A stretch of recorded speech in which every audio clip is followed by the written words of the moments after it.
ကဲချင်းကိုတို့ရေကျွန်တော်ဒါ 1B4 လေးကိုကျွန်တော်ဘယ်လိုပစ်ထားလဲဆိုတော့တစ်ချက်တော့အားပေးတာပါကျွန်တော်အပါမခေါ်ဘူးနော်ဒီကောင်ကျွန်တော်အပါလောကမခေါ်ပါဘူးဆိုသူကောင်းနေလာတော့ကျွန်တော်ကတချင်းနေစူနေတာဟာတာတွေလုံနေတာသူကောင်းလာပြီသူကောင်းလာတော့ကျွန်တော်ကနည်းနည်းဟိုဘက်လိုက်တယ်ပေါ့နော်နှစ်ကောင်သုံးကောင်ဆိုတော့ကျွန်တော်ပစ်တယ်အဲ့ကောင်အဲ့အနောက်မှာကျွန်တော်နှိပ်လေးဆွဲပြီးမှအဲ့ကောင်နည်းနည်းကောင်းနေဟာသိလားကျွန်တော်နှိပ်ထူလိုက်ရင်ဒီကောင်တန်းဒီဘက်ကိုပြေးလာကြည့်လိုက်ပြန်ဝင်တော့သိလားအော်ဒီကောင်ကကောင်းတယ်ကောင်းပဲဆိုမှကျွန်တော်ねဒီကောင်ကိုတီးသွားရမှာဆိုတော့ကျွန်တော်ဟိုဘက်နဲ့နိုင်တယ်နိုင်တော့ကျွန်တော်ကြီးလိုက်တော့ဟိုကောင်လေထီးနဲ့ကြလာတယ်လေထီးနဲ့ကြလာဆိုတော့ကျွန်တော်အခုမှကြတယ်ဒီတော့ကျွန်တော်ခါလိုက်တော့ချတာအမှန်ကခွေးကိုင်းနဲ့ရောက်ရေးပစ္စည်းအမှန်ကဒီကောင်နောက်နဲ့ဖေးလာချတယ်ကျွန်တော်တားလေးပဲတတရလေးပြပေးလိုက်တယ်ဒီကောင်နဲ့ကောင်းတယ်ဆိုတော့အဲ့ကောင်အပါခေါ်လိုက်တယ်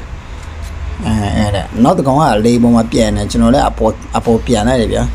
ကျွန်တော်နည်းနည်း position လေးပြောင်းလိုက်တယ်ဆိုတော့အဓိက 1B4 ပြမယ်ဆိုရင်တော့စိတ်ကိုတည်ငြိမ်လေးထားဖို့ပဲလို့လေကျွန်တော်ဒါ enemy တွေက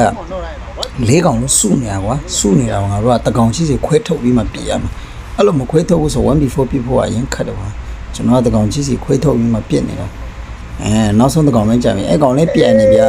ကျွန်တော်နဲ့သူနဲ့ရောက်ရေးညာပြီးပွားရေးဆက်တယ်မသိပါဘူးသူပြန်နေပါတယ်သူလေးပြန်ကိုလေးပြန်